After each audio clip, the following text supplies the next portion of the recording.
Hello, welcome back to my second speed teaching video, where I will be going over a religion that I personally have never heard of before. It was founded in the mid 1960s, during the same time when new religious movements were popping up left and right. The founder is a man named Paul Twitchell, who began teaching the spiritual knowledge of this religion called Eckankar in San Diego.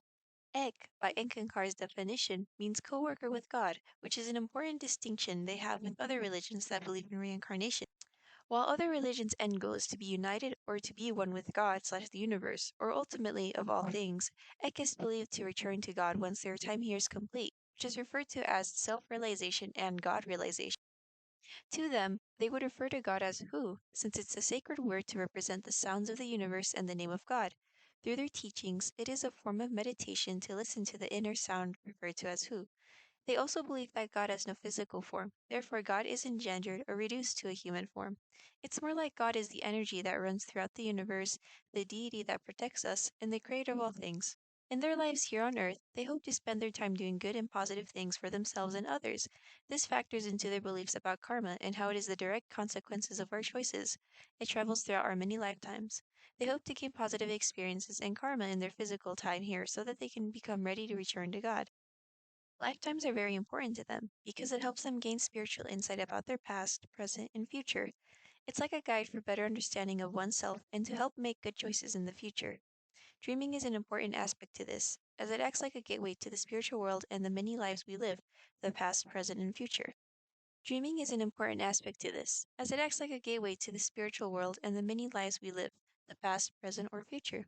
Soul travel is another way to gain spiritual insight.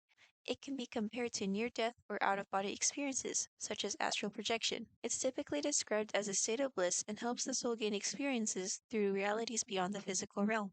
Eckists believe that everything is connected to each other. They believe that they are the true path back to God, although they respect fellow followers to believe in other religions. They have even stated on their website that they believe in the existence of every other spiritual prophet, messenger, guide, or leader, such as Jesus Christ, Muhammad, Siddhartha Gautama, which is Buddha, etc.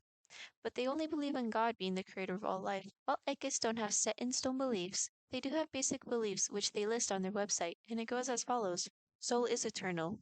Soul maintains its individuality throughout eternity. Soul exists because God loves it. Soul is on a journey of self-realization and God-realization. Soul unfolds spiritually via karma and reincarnation until it reaches the heights of self-realization. Spiritual unfoldment is accelerated throughout conscious contact with the Ek, Divine Spirit. Direct contact with the Divine Spirit can be made via the spiritual exercises of Ek and the guidance of the Mahanta, the living Ek Master. You can actively explore the spiritual world through soul travel, dreams, and other spiritual techniques. Spiritual experience and liberation in this lifetime are available to all. Now, it's quick to see that the Eckankar religion shares some similarities with other religions, such as Hinduism or Sikhism. While it is true that Paul Twitchell gained inspiration from the spiritual teachings of the Sant Mat traditions based off the Surat Shabd Yoga, Paul Twitchell explains that Eckankar has always existed, and through his spiritual insight, he has helped the Western world finally experience the Eckankar at its fullest. It is important to note that this religion came about in the mid 1960s, right in the midst of the counterculture phase, where many other similar religions came about, bringing Asian and Eastern influences while also the idea of our place in the universe. Under Gordon Milton's families of thought, this would fall under the influence of magical Eastern. Under Eileen Baker's social transformation, this would fall under the new understanding and new self, opening and unlocking our soul and mind to the unimaginable presence of God, and how our many lifetimes connect with one another. While this is widely accepted, fellow Eckists trust and take both Paul Twitchell and Karim Mahan's word. There have been some controversies regarding the validity of the religion. David Christopher Lane is a professor of philosophy and sociology at Mount Antonio College in California. While he was a student during the 1970s at California State University in Northridge, he would make many claims about the false and skeptical truths Paul preached about. He accused Paul of lying, plagiarizing, and covering up certain facts about himself and the Eckankar religion. Lane also claimed Paul for lying about learning from spiritual teachings in India or Ek masters in the spiritual world.